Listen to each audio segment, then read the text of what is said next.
to all my senior colleagues, my friends, and especially to the PG students who have joined this PG teaching webinar and initiative of IOA.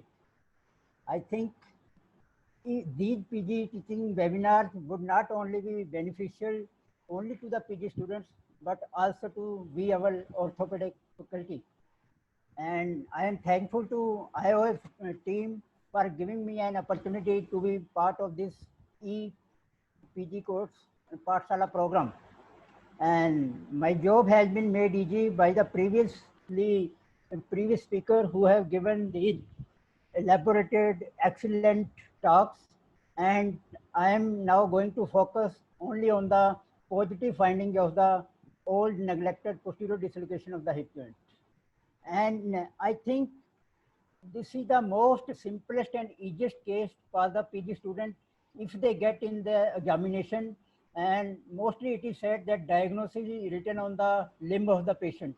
If one PG student gets this case as a long case, he is definitely going to perform better in the examination because there are so many findings to elicit and so many findings to demonstrate to the teacher, and he will definitely get impressed with the findings, and ultimately his performance will look better. And mostly this has been seen that posterior dislocation of hip is the most common, and this is the attitude how the patient of the look like with the posterior dislocation of the hip joint. This is always emphasized to the PG students that there are certain prerequisites which they must follow before starting the examination. They are quite apprehensive during the examination, but they should be gentle with the patient. They should not straightway jump to examine the patient, but they must first explain what they are going to do to the patient, and they should ask the patient everything in his vernacular language. This thing will not only improve their method of examination, but they will improve their rapport with the patient, and ultimately their performance will be better. And while starting the examination, always examine the normal side first, because if you will be having the normal value, you can compare it with the affected limb. And another important point is mark your points for demonstration. This is very, very important. If you have marked the point, examiner will feel that you have definitely made the limb length, and you can keep a record of these things. And the most important thing I will like to have point out that before starting the examination, you should have a look around the room for any assisting devices which patient might be using for walking, like crutches, walker, and a stick. And we should also look at the footwear which the patient might be wearing, because there may be any sewerage device, sewerage over the foot.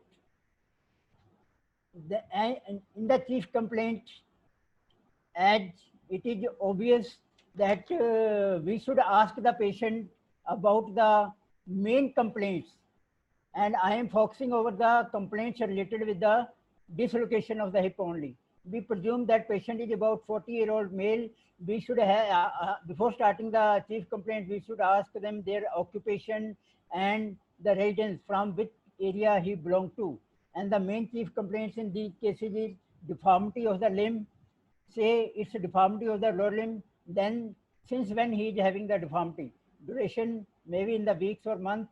Then next chief complaint of the patient is walking with the limb. He is having some pain while walking. He may complain of some stiffness, which is just limitation of the movement. And the most important, patient may not tell you about this thing, that there may be associated neurological deficit because of a sciatic nerve palsy. There may be weakness in the dorsiflexion of the foot. This will also come in the chief complaint, as part of the chief complaint. And history of the present illness, it is nothing but just elaboration of the chief complaints. And all chief complaints, they are discussed one by one. We should ask about what, where, when, how, and why of each and every complaint. Everything has been dealt in detail by our learned speaker, so I will not go into the detail. But regarding the deformity, since how long patient is having deformity, in posterior dislocation of the hip, it may be for many weeks or even months. Say in this case, we have presumed that it is for more than 3 months. Then how it started? Mostly dislocation of hip is post-traumatic. And there is a special type of mode of injury in the dislocation of hip. And this is dashboard type of injury. And what is a dashboard injury? That when the patient bent knee slams against the dashboard, then it dislocates the hip. And since then, there is a inability to move the hip and bear the weight immediately after the injury. And we should ask about the history of any taking treatment. There may be history of the failed reduction in these patients. Then after that, it led to the neglected dislocation of the hip joint. We should ask the history of manipulation or massage by the quack, whether the patient is able to walk with this deformity using some assisted devices, or history of limp while walking.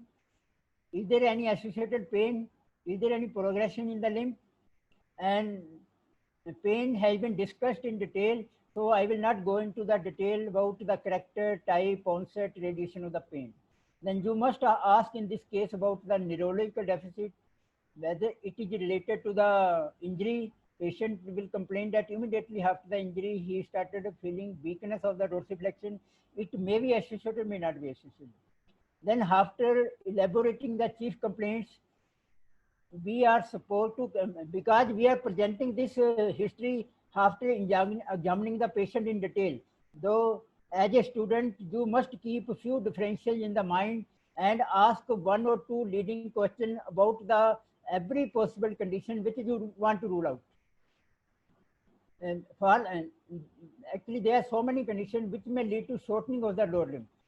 And so you should rule out wandering acetabulum. It may be because of the tubercular infection, or it may be as a result of the septic arthritis. So you may should ask one or two questions about the history of contact of tuberculosis, constitutional symptom, instead of taking ATT extra, so and so.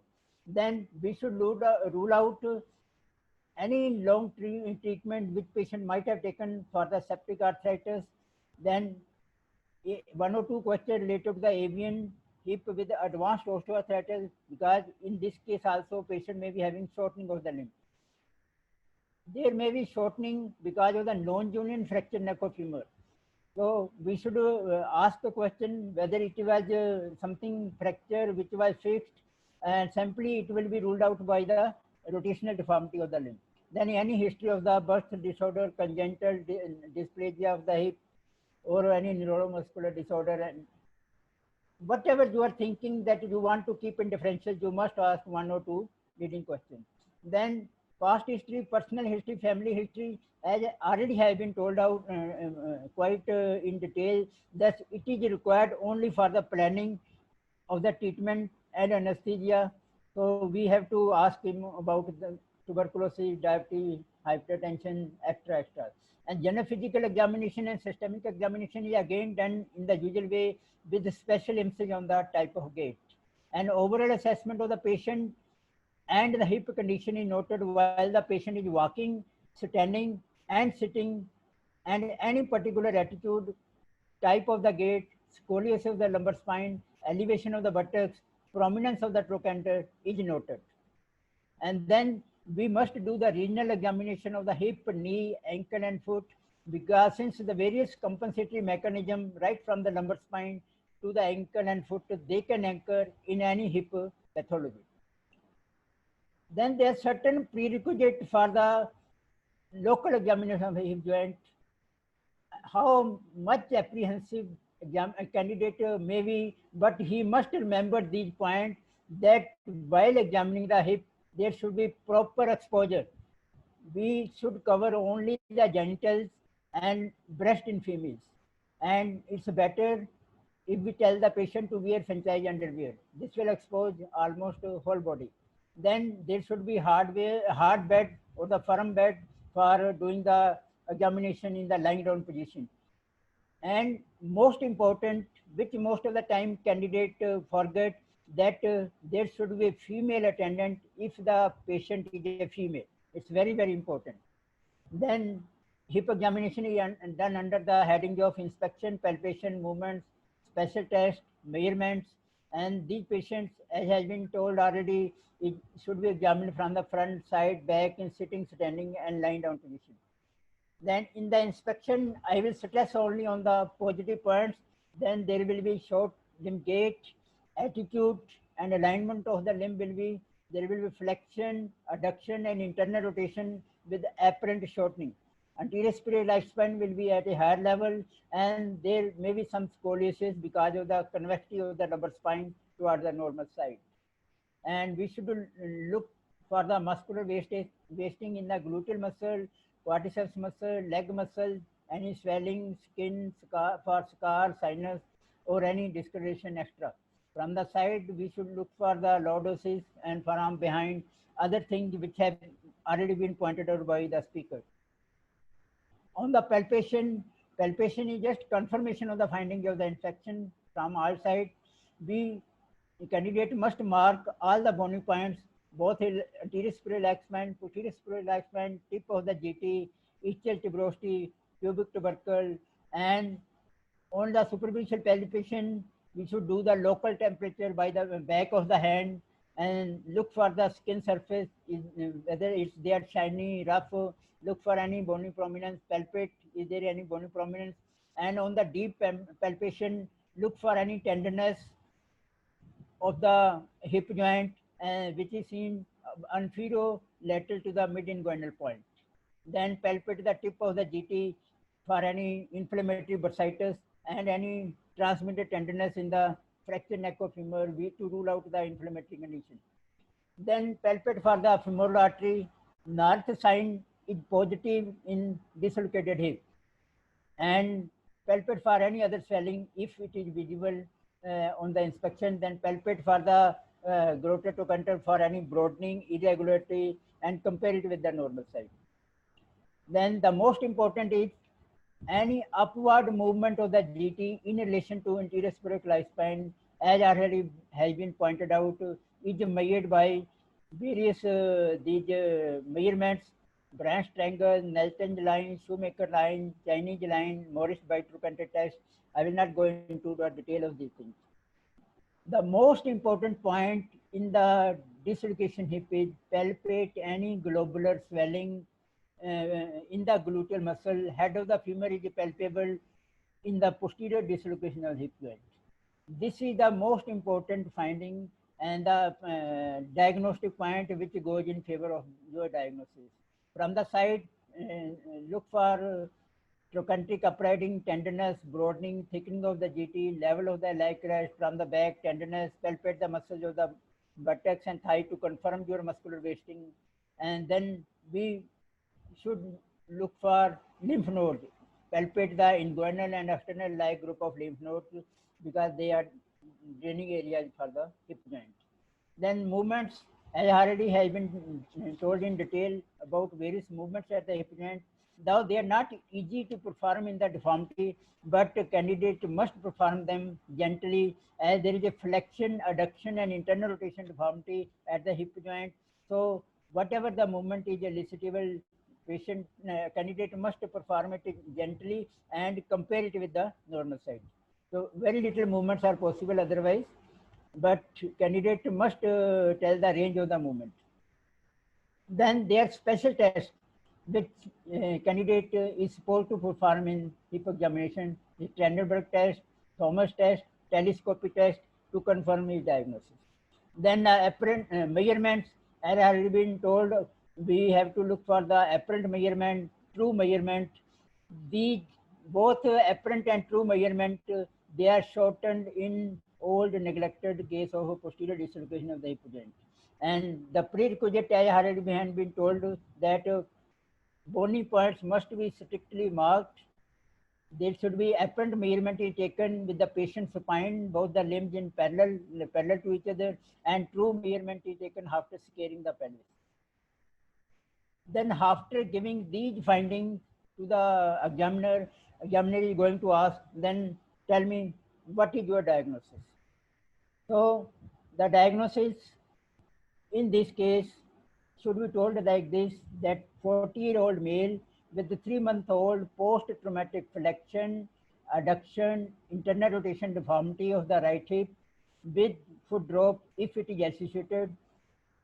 Most likely it is due to the old posterior dislocation of the hip joint of the right side with the sciatic nerve palsy. Here you can also add the degree of the deformity, how much degree of the deformity is present. And diagnosis, your diagnosis should include anatomical part, that is posterior dislocation of hip joint, pathology, old neglected posterior dislocation of the hip joint, etiology, post-traumatic, duration and complication, 3-month-old, and if the any foot drop is associated or not. Age and gender, they are important in these patients because they will matter for management and planning of our treatment. Then examiner is also going to ask you what are your points in favor of your diagnosis. So from the history, there is history of significant trauma. It's a dashboard type of injury.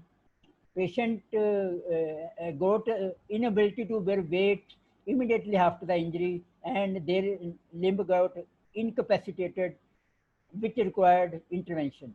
And there is a deformity, flexion, adduction, internal rotation type of deformity after the injury.